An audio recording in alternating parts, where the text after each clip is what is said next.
hommes ou femmes. Nous sommes là, en guerre, mais ce n'est pas une guerre. On n'a pas lutté contre la chair et le sang, mais contre des esprits méchants dans les lieux célestes, dit la parole de Dieu. Alors ce matin, réjouissez-vous. Dieu est là, les anges sont là, avec leurs caméras, ils vous filment. Alors, soyez dans la joie, soyez dans la paix.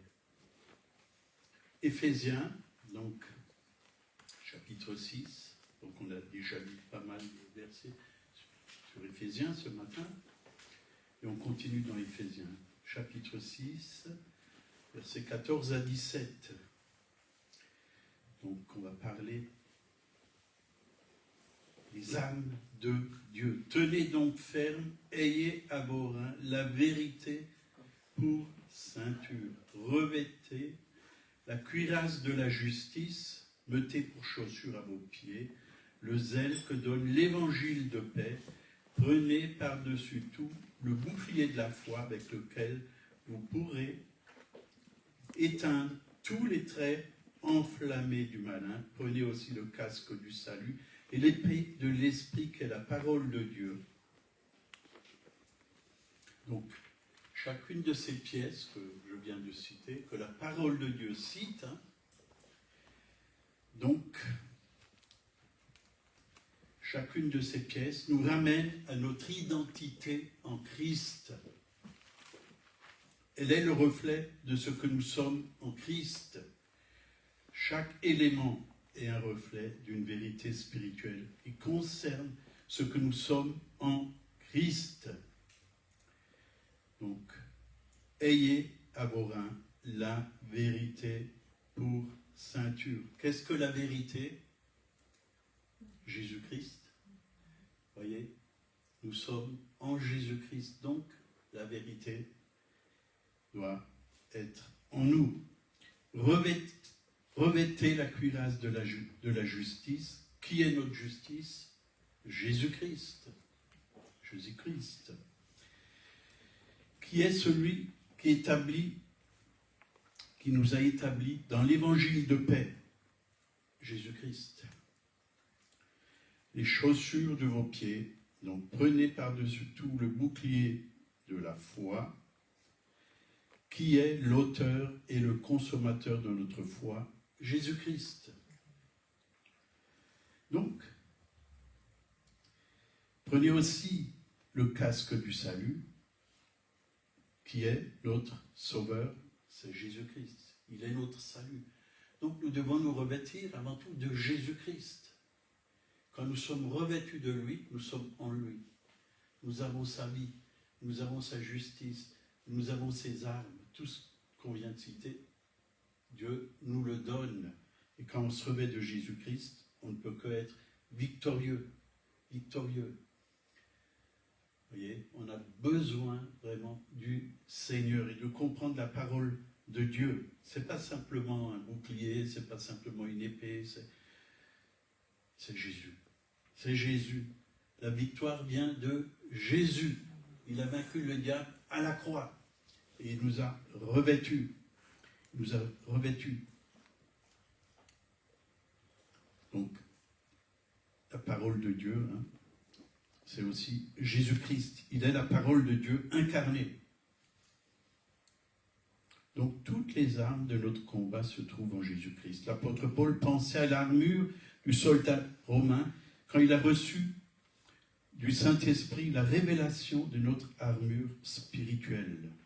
Donc Paul, vous savez bien, il était beaucoup en prison et il était entouré, gardé par des soldats romains.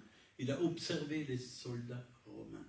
Il a vu le casque, il a vu l'épée, il a vu comment ils étaient revêtus. Et Dieu lui a parlé au travers de cela. Dieu lui a parlé parce qu'il était en compagnie, oui, des gardes romains. Il était familiarisé avec leur armure. Donc l'armure recouvrait le soldat romain de la tête aux pieds.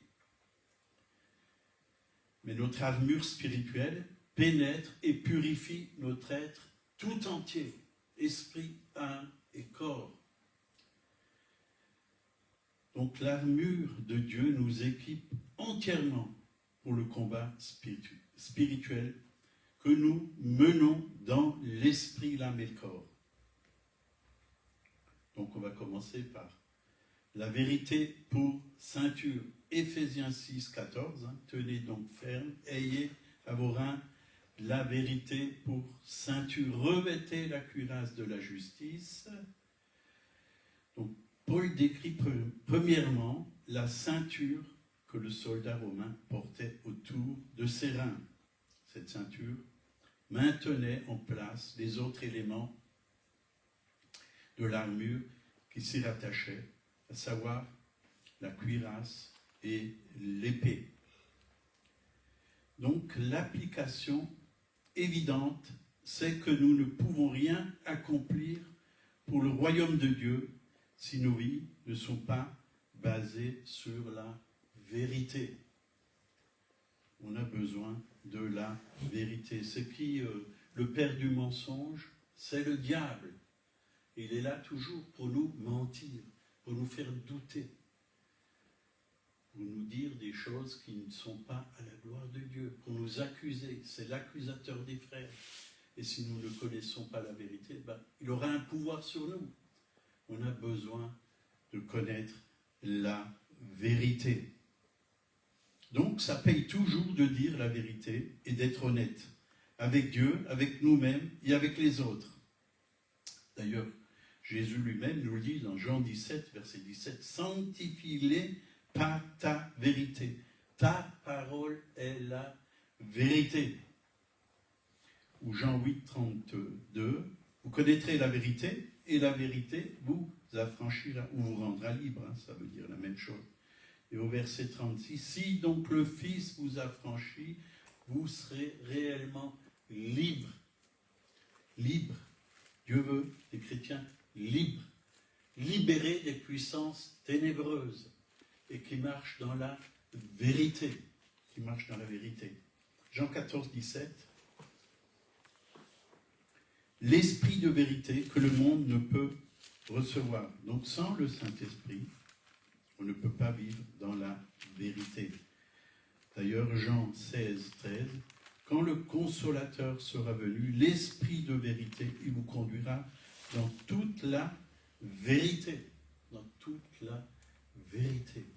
C'est important, la vérité, c'est quelque chose d'important. D'ailleurs, Jésus est le chemin, la vérité et la vie.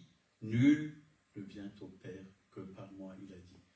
Donc, on a besoin de la vérité. Et d'écouter la parole de Dieu qui est la vérité, d'écouter le Saint-Esprit qui est l'Esprit de vérité, d'écouter Jésus qui est la vérité. Les paroles de Jésus dans nos bouches ont une puissance extraordinaire. L'ennemi ne supporte pas la parole de Dieu dans nos bouches. Ça le fait fuir parce que la parole de Dieu, c'est Jésus. Il est la parole de Dieu et il est aussi le Dieu véritable, dit la parole. Deuxièmement, la cuirasse de la justice. La cuirasse couvrait entièrement le soldat romain, des épaules aux reins, et sa fonction principale était de protéger le cœur. Important, hein? Garde ton cœur plus que toute autre chose, car de lui viennent les sources de la vie. Ça, c'est David qui le dit dans les psaumes. Gardez son cœur. Important. Seigneur, que mon cœur soit toujours attaché à toi. Que mon cœur soit toujours attaché à ta parole. Je serre ta parole dans mon cœur de peur, de péché contre toi. Si David serrait la parole, c'est qu'il aimait la parole, c'est qu'il aimait Dieu. Il écoutait la parole de Dieu. La circoncision du cœur. Dieu veut vraiment que nos cœurs soient circoncis. Il a dit d'ailleurs qu'il nous donnerait un cœur, un esprit nouveau et un cœur nouveau, qu'il enlèverait le cœur de chair et nous donnerait un cœur nouveau, il enlèverait le cœur de pierre et nous donnerait un cœur de chair. Amen. Amen. Donc protégeons nos cœurs. Ne laissons pas rentrer n'importe quoi dans notre cœur. le poison qui vient toucher nos cœurs, ça peut faire beaucoup de ravages. Et l'ennemi, c'est celui qui empoisonne par des mensonges, par toutes sortes de pensées qui ne sont pas à la gloire de Dieu. Donc la justice aussi est l'essence de notre condition spirituelle en Christ. Elle consiste à garder nos cœurs purs et ouverts à Dieu. Donc la justice, elle nous vient de Dieu, c'est de là que la justice tire son origine. Je parle vraiment de la justice de Dieu. C'est sa norme, son comportement, son caractère. Dieu est juste. Dieu incarne la justice parce que tout ce qu'il dit et fait est absolument et éternellement juste.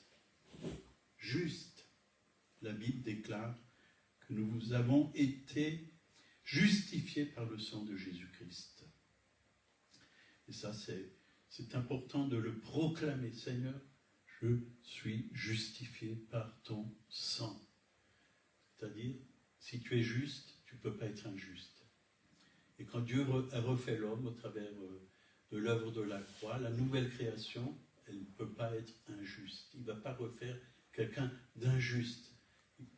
Parce que le vieil homme, il était déjà injuste. Ce qu'on a hérité d'Adam, c'était l'injustice. Mais Dieu nous a recréés en son Fils Jésus.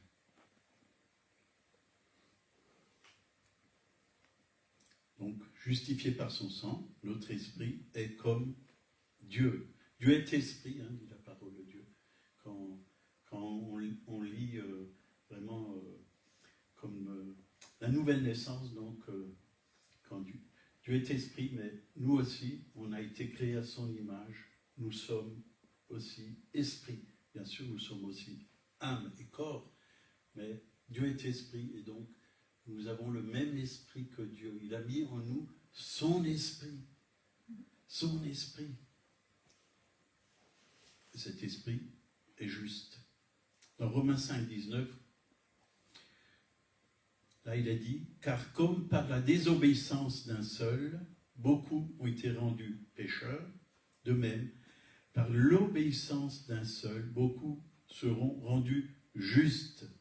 En Adam, nous avons été rendus pécheurs, donc on a hérité cette nature de pécheur. Mais en Jésus, on a reçu une nouvelle nature, celle de Christ juste. Nous sommes justifiés par son sang. Et d'ailleurs, 2 Corinthiens 5, 21, c'est un de mes versets que j'aime beaucoup, quoi.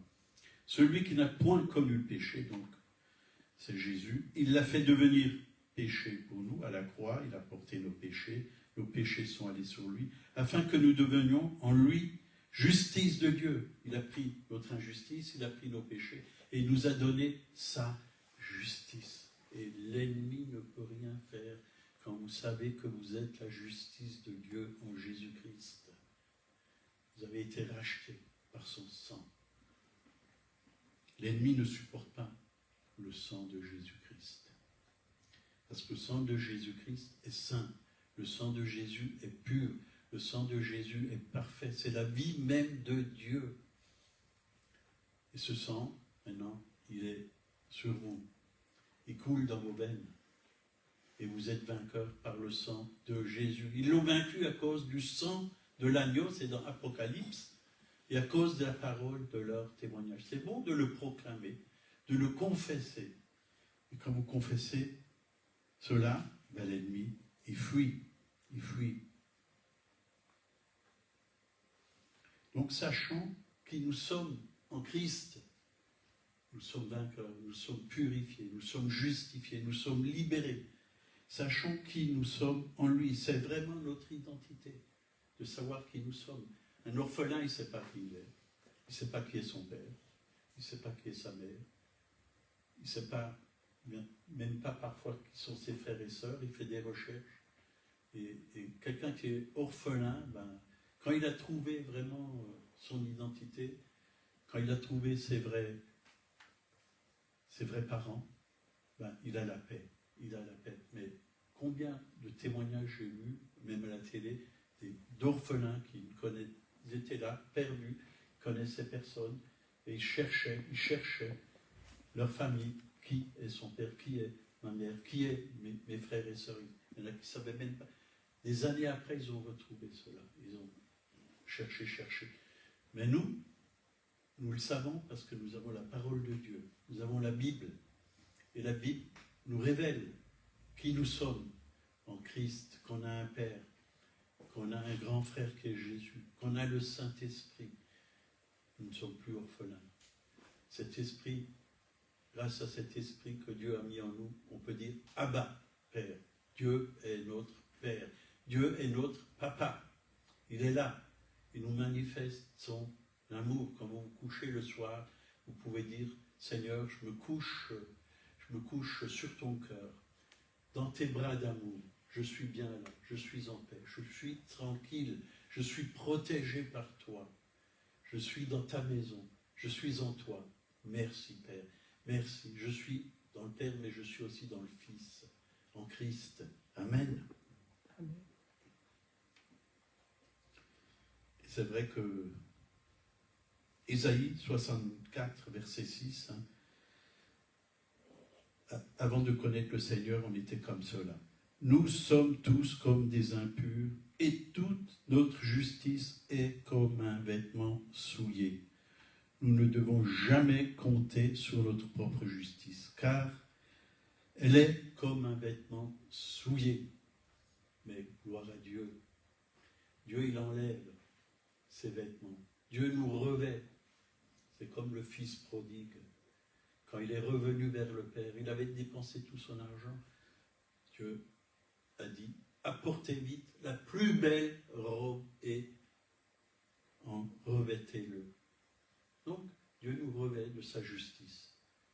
Dieu nous revêt, il bague au doigt, soulier aux pieds. Formidable. Il ne lui a pas fait de reproche quand on vient devant le Seigneur, quand on fait comme le fils prodigue, je ne suis plus digne d'être appelé ton fils, parce que c'est vrai, quand on s'éloigne de lui, quand on vit dans le péché, quand on fait des choses qui ne sont pas à sa gloire, on se sent indigne, on perd notre dignité. Et on veut même devenir des esclaves devant Dieu, alors que Dieu ne nous appelle pas esclaves, il nous appelle ses fils, ses amis même, ses amis.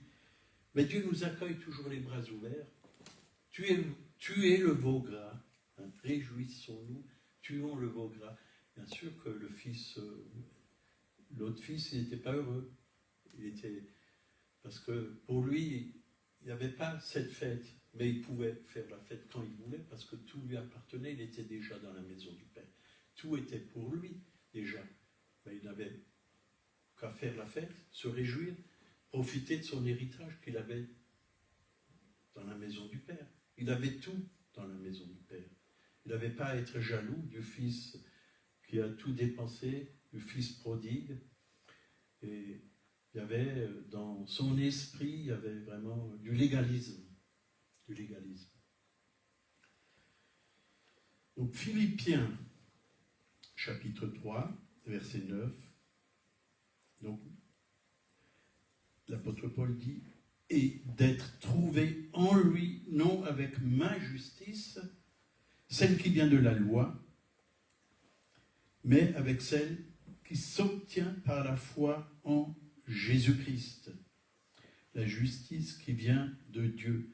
La justice de Jésus nous place dans la position spirituelle de choisir ce qui est juste, de faire ce qui est juste, de dire ce qui est juste, et de nous tenir saints et irréprochables face à l'ennemi.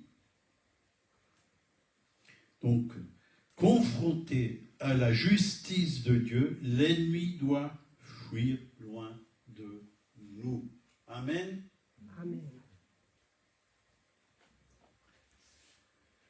Donc, l'évangile de paix. Éphésiens 6, 15. Mettez pour chaussure à vos pieds le zèle que donne l'évangile de paix. Alors, la paix, on a besoin de la paix. Aujourd'hui, les gens sont angoissés. Même ce matin, très tôt, très tôt, quelqu'un m'a envoyé un SMS vers 6 heures. Est-ce que vous pouvez prier pour moi? Bien sûr, j'ai prié. J'ai répondu, j'ai prié. Mais souvent, ça arrive le matin comme ça. Les gens sont déjà angoissés, ils ne sont pas bien, ils sont inquiets, ils sont troublés. Il y a plein de choses. Ils s'inquiètent pour leur avenir, ils s'inquiètent, ils ont peur aussi d'attraper une maladie, ils ont peur de toutes sortes de choses. Dieu veut nous donner la paix. C'est important de vivre dans la paix. Il y a beaucoup de passages dans la Bible qui nous parlent de la paix. Donc, mettez pour chaussure à vos pieds le zèle que donne l'évangile de paix. Nos pieds donnent l'équilibre à notre corps. Ils nous permettent de nous déplacer d'un endroit à l'autre. S'ils sont blessés, le corps entier est affecté. Il est très important de protéger nos pieds. Et pourquoi? Il est vital de porter de bonnes chaussures. Moi, j'ai tondu mon gazon, c'était l'année dernière, oui. Et je n'avais pas mis de bonnes chaussures. Et comme c'est en pente, j'ai dû pousser souvent. La tondeuse, bon, elle est un peu autotractée, mais je me suis cogné quand même avec mon pied, parce que les chaussures, c'était pas très solide, et je me suis cogné sur l'orteil. Et j'étais tout bleu à l'orteil. Bon, j'ai rien fait. J'ai dit, Seigneur, tu guéris cet orteil. Mais ça a quand même mis 1 an pour guérir. Ça a mis 1 an. Et maintenant, il y a l'ongle qui est en train de tomber. Et il y a un autre qui est en train de pousser. Et c'est très long pour que ça pousse. Mais ça va.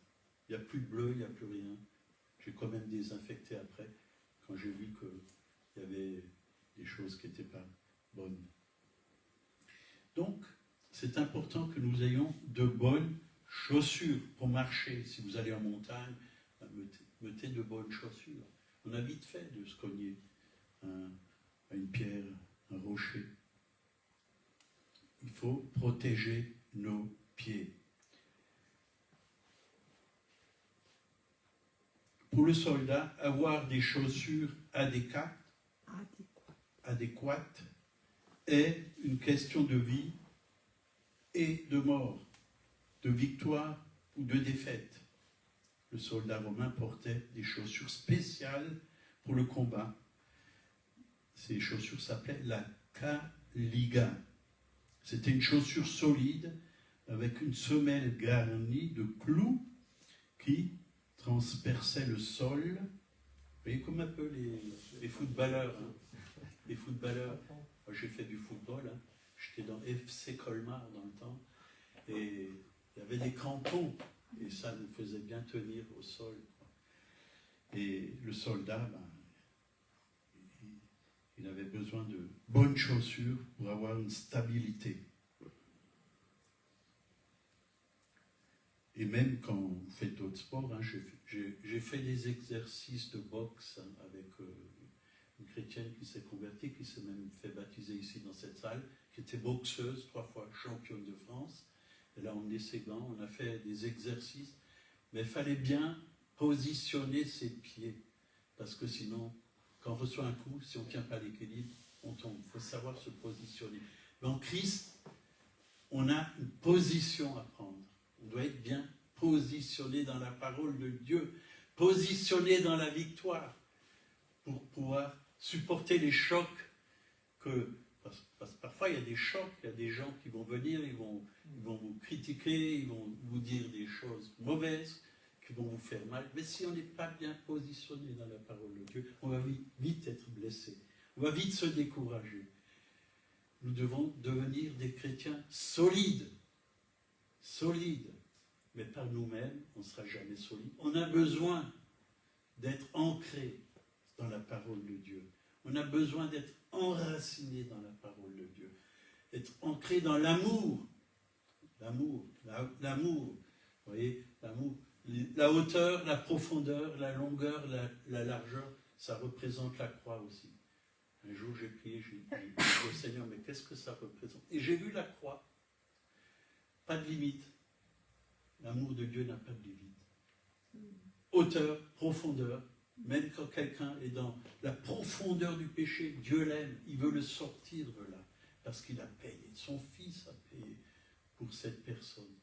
Longueur, hein, largeur, c'est grand, c'est immense, immense. L'amour de Dieu est tellement immense qu'humainement, on ne peut pas comprendre l'amour de Dieu.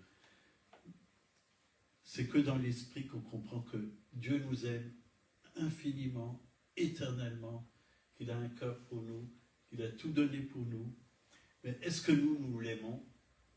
Quelqu'un m'a un jour posé la question, pourquoi? Pourquoi tu aimes Dieu? Alors je dis, parce qu'il m'a aimé le premier. S'il ne m'avait pas aimé le premier, je n'aurais pas pu l'aimer. Il m'a aimé le premier. Amen. Il vous a aimé le premier.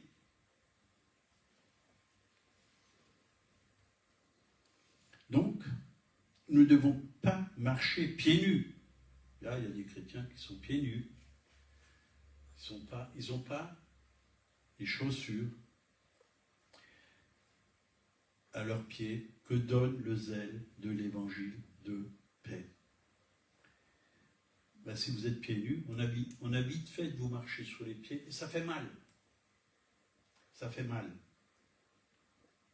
Comme un pasteur a une fois raconté à Münster, j'étais dans une église, il était dans l'église et il y a une femme qui est venue, elle avait des chaussures, des shtelala avec les pointes, je ne sais pas si vous voyez, là, avec des pointes. Des escarpins. Voilà, et elle lui a marché sur le pied et ça lui a enfoncé dans le pied. Il a eu mal, mais vraiment mal. Donc, nous devons avoir de bonnes chaussures. Des chaussures qui sont solides. La solidité de l'évangile, du fondement de l'évangile. Nous devons marcher en paix. Romains 5, verset 1, nous dit que nous avons la paix avec Dieu par notre Seigneur Jésus-Christ. Éphésiens 2, 14, nous avons la paix entre juifs et gentils. C'est-à-dire que entre les races, entre les différentes classes sociales et économiques, entre hommes et femmes, que nous puissions avoir la paix. Ne faisons pas de différence. On a vite fait de faire des différences. D'aimer plus l'un que l'autre. Nous devons respecter, honorer chacun et chacune. Galates 5, 22, nous avons la paix dans le Saint-Esprit. Donc, Éphésiens 4, 3, nous sommes un corps uni par le lien de la paix. Hébreux 12, 13 et 14, cherchez la paix avec tous et la sanctification sans laquelle personne ne verra le Seigneur. Et Philippiens 4, verset 7, et la paix de Dieu qui surpasse toute intelligence gardera vos cœurs et vos pensées en Jésus-Christ. Ça c'est merveilleux, ce verset, il est merveilleux. Gardera. Hein. Gardez vos cœurs vraiment, que nous soyons en paix. Luc 10, verset 19, voici je vous ai donné le pouvoir de marcher sur les serpents et les scorpions et sur toute la puissance de l'ennemi et rien ne pourra vous nuire. Les chaussures pour marcher sur les serpents et les scorpions. Sur tout ce qui est mauvais. D'ailleurs, la Bible dit qu'il a tout mis sous les pieds de Jésus, mais aussi sous nos pieds, parce que nous sommes son corps. L'ennemi est sous nos pieds. Matthieu 14, verset 28. Pierre répondit, Seigneur, si c'est toi, ordonne que j'aille vers toi sur les eaux. Et il dit, viens. Pierre sortit de la barque et marcha sur les eaux. Pierre a marché sur la parole de Dieu. Jésus lui a dit, viens, et il a obéi, il a marché sur la parole de Dieu. Mais quand il a vu les vagues, la tempête, il a eu peur et il s'est enfoncé. Il s'est enfoncé. Et quand on regarde parfois les circonstances, on peut s'enfoncer.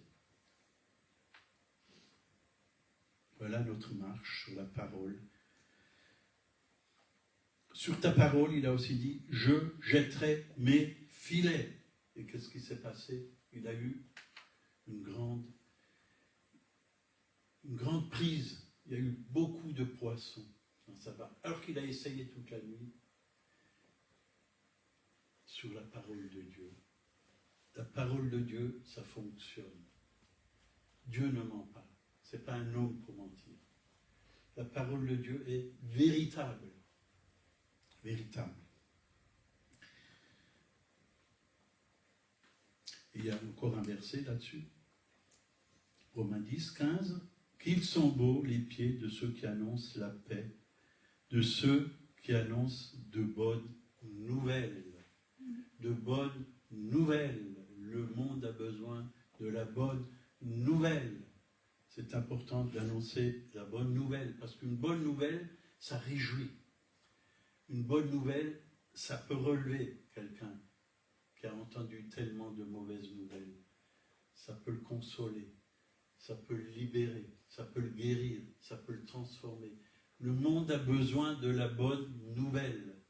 Il y a assez de mauvaises nouvelles. Et si nous, les chrétiens, on n'annonce pas la bonne nouvelle, qui va leur annoncer cette bonne nouvelle? C'est pour ça que je me suis réjoui que ce frère m'a téléphoné de Strasbourg, là, qui est vraiment engagé dans l'évangélisation, qui veut faire quelque chose sur Colmar. Et je l'ai encouragé, parce que moi-même, quand je me suis converti, pendant 3 ans, j'ai fait du porte-à-porte. J'ai vu beaucoup d'âmes qui se sont données au Seigneur, au travers de ce moyen, en évangélisant, dans les rues, au porte-à-porte, dans les bars, partout, partout. J'ai vu vraiment des personnes venir à Christ, mais j'ai aussi vu des guérisons, des délivrances. Donc le bouclier de la foi. Bouclier de la foi. Éphésiens 6, verset 16. Prenez par-dessus tout cela le bouclier de la foi avec lequel vous pouvez éteindre tous les traits enflammés du malin. Ah ben ça, les traits enflammés, il y en a. Aujourd'hui, il y a plein de traits enflammés du malin.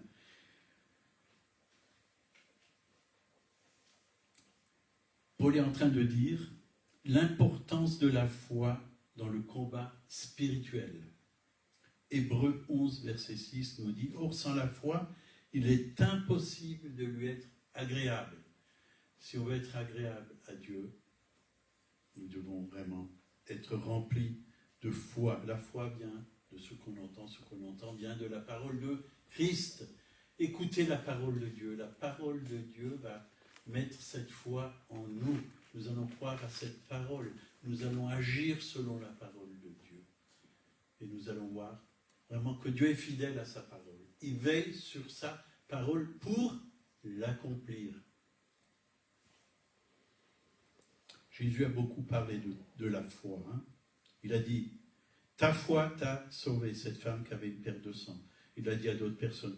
Ou de la foi, il a parlé de la foi du centenier. Il dit, en Israël, je n'ai pas trouvé une aussi grande foi. Donc le mot bouclier, pour le soldat romain, faisait la taille d'une porte. C'était grand. Ça le protégeait entièrement. Entièrement. Nous devons être protégés entièrement. La foi nous protège. Bien sûr, c'est la foi de Jésus. L'apôtre Paul, il l'a dit, si je vis dans la foi au Fils de Dieu.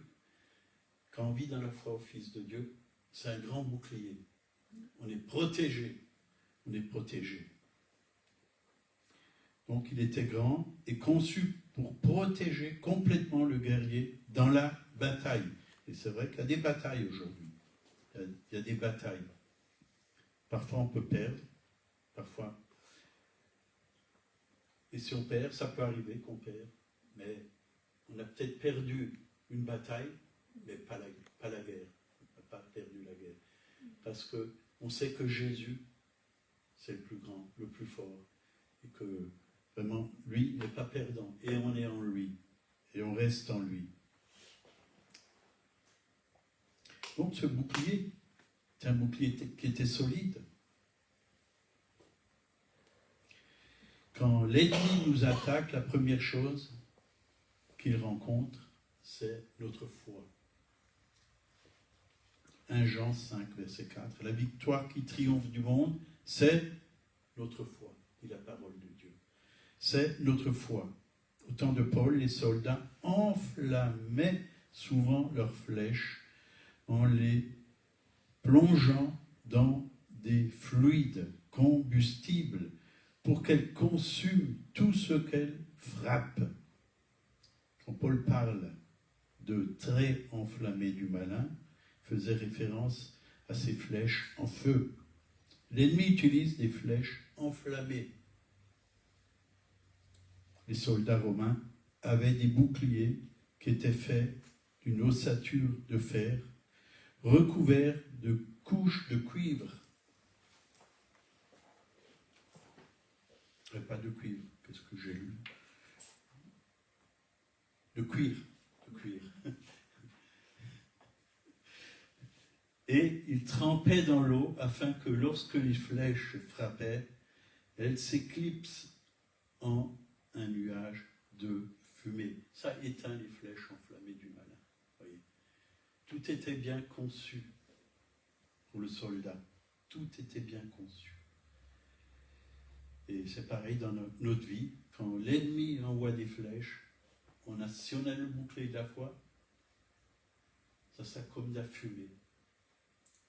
Ça va éteindre ces traits enflammés. Parce qu'au fond de nous-mêmes, il y a l'eau de la parole. Quand une flèche va dans l'eau, qu'est-ce qu'elle fait? Elle va s'éteindre. Donc, dans quoi devons-nous tremper le bouclier? Partout dans les Écritures, l'eau est un symbole de la parole. D'ailleurs, Éphésiens nous le dit, Éphésiens 5, 20,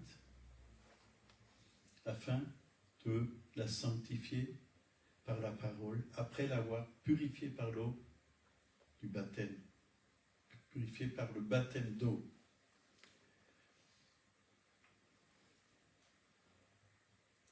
Donc, pour remporter la victoire dans le combat spirituel, devons immerger nos pensées dans la parole de Dieu.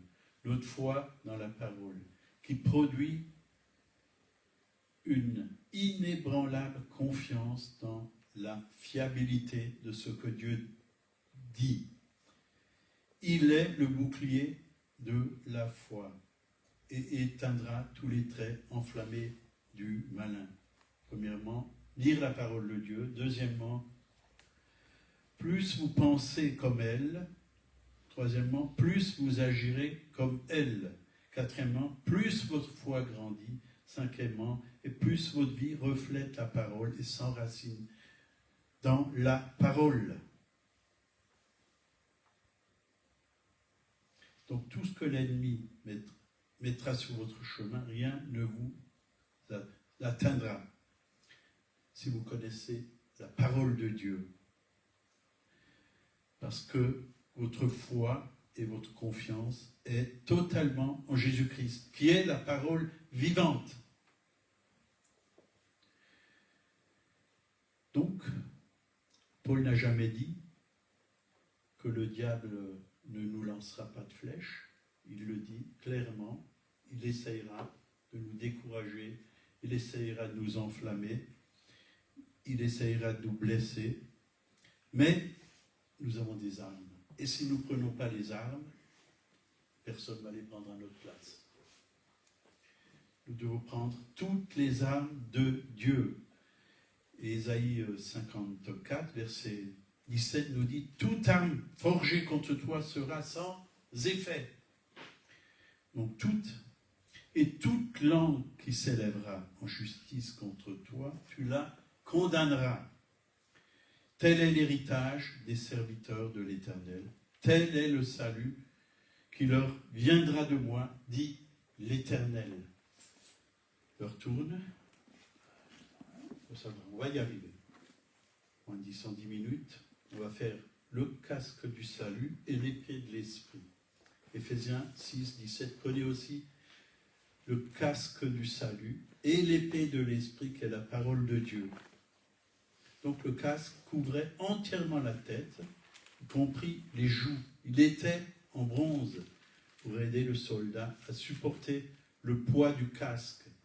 Il était fourré à l'intérieur avec un matériau doux. en appelant cet élément de l'armure spirituelle, le casque du salut, Paul n'aurait pas pu faire une déclaration plus puissante au sujet de notre rédemption. Et c'est vrai que nous avons été sauvés. Hein. Nous avons le salut en Jésus-Christ. Et tout ce que le Seigneur a fait à la croix est parfait. Nous devons vraiment connaître l'œuvre de la croix. Avoir une révélation de l'œuvre de la croix. La mort, la résurrection, l'ascension aussi. Vraiment, nous devons vraiment demander au Seigneur d'ouvrir les yeux de notre cœur et voir ce qui s'est passé à la croix. Et plus je regarde ce qui s'est passé à la croix, plus je découvre des choses nouvelles. Enfin, elles ne sont pas nouvelles, mais c'est des choses qu'on n'a pas encore reçu la révélation. Et quand on comprend l'œuvre de la croix, d'ailleurs l'apôtre Paul, il ne voulait rien d'autre savoir que la croix, prêchait la croix. Il prêchait aussi la résurrection. Luc 10, 20, cependant, ne vous réjouissez pas de ce que les esprits vous sont soumis, mais réjouissez-vous de ce que vos noms sont inscrits dans les cieux. Vous voyez, c'est important de savoir qu'on est sauvé, que notre nom soit inscrit dans les cieux. C'est ça. Nous réjouir d'être sauvés, d'avoir la vie éternelle, que nos péchés ont été ôtés, enlevés, qu'il a porté nos maladies.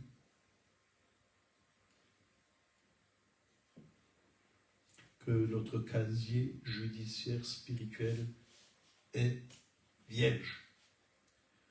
Qu'il n'y a plus de honte à avoir, plus de culpabilité.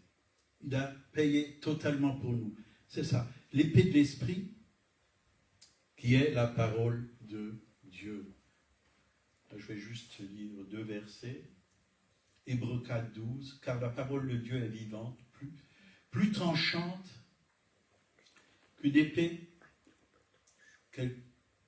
quelconque, à 2 tranchants pénétrants jusqu'à partager âme et esprit, jointure et moelle. Elle juge les sentiments et les pensées du cœur. Elle est vivante, cela signifie qu'elle a la vie. Elle est efficace et tranchante. D'ailleurs, Jésus, avec quoi il a combattu le diable dans le désert? Avec la parole de Dieu. Il est écrit. Nous devons savoir ce qu'il est écrit. Et ce qui est écrit dans la parole de Dieu, c'est pour nous. Nous utilisons la même épée face à l'ennemi. À trois reprises, le diable est venu vers Jésus avec de puissantes tentations. L'unique arme que Jésus a utilisée pour combattre Satan a été la parole de Dieu. Et il a répété, il est écrit. Et Satan a dû abandonner. Il est parti. Il est parti. C'est dans Matthieu 4, verset 1 à 11, hein, pour ceux qui veulent lire. Seigneur, merci pour ta parole. Elle est vivante. Merci pour les armes de Dieu que tu nous as données, Seigneur. Nous voulons les revêtir, nous voulons les prendre, les mettre, les garder aussi. Oui. Nous ne voulons pas que toutes ces armes puissent, à force de ne pas être utilisées, qu'elles puissent rouiller ou avoir de la poussière dessus. Mais nous voulons vraiment les mettre comme un habit, un revêtement. Oui. Revêtement de puissance pour combattre le bon combat de la foi, Seigneur. C'est le bon combat de la foi que nous voulons combattre. Comme a dit Paul, oui, il a gardé ta parole, Seigneur. Il est allé jusqu'au bout, Seigneur, jusqu'à la mort. Il est resté fidèle et la couronne de gloire, de vie lui a été donnée, Seigneur. Nous voulons être fidèles à ta parole. Nous voulons marcher avec toutes les armes de Dieu. Nous voulons combattre le bon combat de la foi. S'il y a un bon combat, c'est qu'il y en a aussi un mauvais. Combattre par nos propres forces, combattre par la chair, combattre autrement que par la parole. Merci Seigneur pour ta parole qui est victorieuse. Parce qu'en toi nous sommes victorieux, en toi nous avons la vie, en toi nous avons la victoire. La victoire qui triomphe du monde, c'est notre foi. Alléluia. Ton nom soit béni. Bénis mes frères et sœurs encore. Conduis-les et que ensemble nous puissions vraiment encore remporter des victoires dans cette ville, dans cette région et partout où tu nous envoies, Seigneur, que nous puissions briller, être des flambeaux, des lumières, pour que d'autres puissent être sauvés. Au nom de Jésus, Amen. Amen. Que Dieu vous bénisse.